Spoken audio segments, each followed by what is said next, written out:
Êtes-vous parfois sujet à des sautes d'humeur qui semblent passagères et sans cause particulière?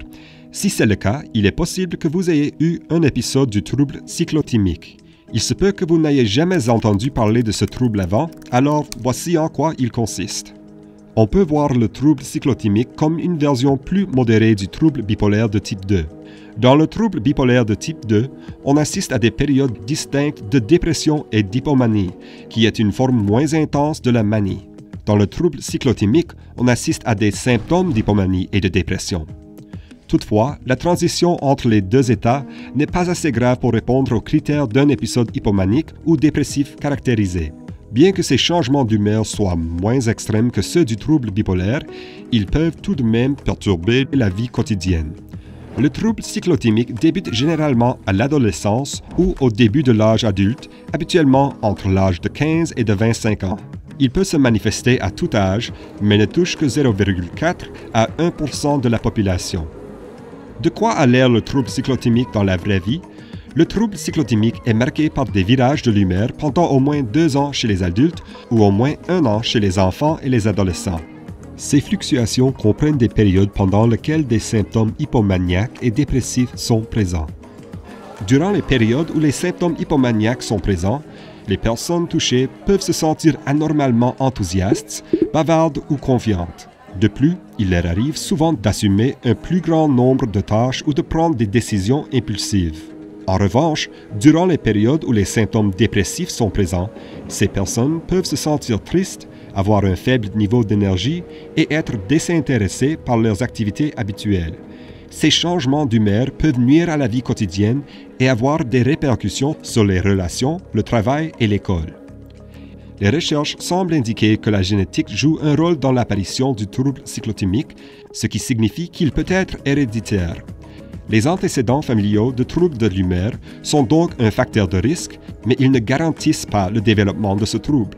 Les expériences personnelles et les facteurs environnementaux sont également des facteurs qui peuvent contribuer au développement du trouble. Bien que le trouble cyclotimique présente des traits communs avec le trouble bipolaire, il ne progresse pas toujours en une forme plus grave de ce dernier. Toutefois, le trouble cyclotimique est considéré comme un facteur de risque. Certaines personnes qui en sont atteintes peuvent développer un trouble bipolaire plus tard dans la vie. Grâce à une gestion et à un traitement adéquat, il est possible de gérer les symptômes du trouble cyclotimique et d'en prévenir l'aggravation. Il n'existe pas de remède pour le trouble cyclotimique, mais l'adoption de la bonne démarche peut rendre ce trouble tout à fait gérable. Le traitement allie souvent thérapie et médicaments.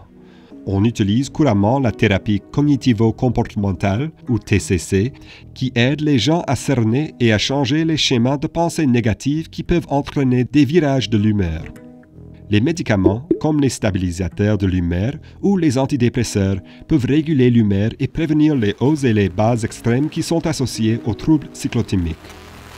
Nombreux sont ceux qui peuvent gérer leurs symptômes de façon efficace grâce à un traitement et à un soutien adéquat.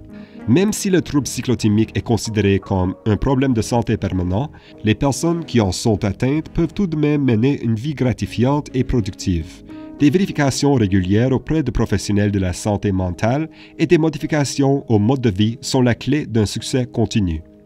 Faire régulièrement de l'exercice, maintenir une alimentation équilibrée et avoir une bonne hygiène du sommeil sont toutes des mesures qui peuvent jouer un rôle clé dans la stabilisation de l'humeur. L'exercice, par exemple, favorise non seulement la gestion du stress, mais aussi le mieux-être global. En plus de maintenir une routine constante, l'intégration de techniques de gestion du stress, comme des exercices de pleine conscience et de respiration profonde ou des stratégies de gestion du temps, peut également réduire la fréquence et l'intensité des virages de l'humeur.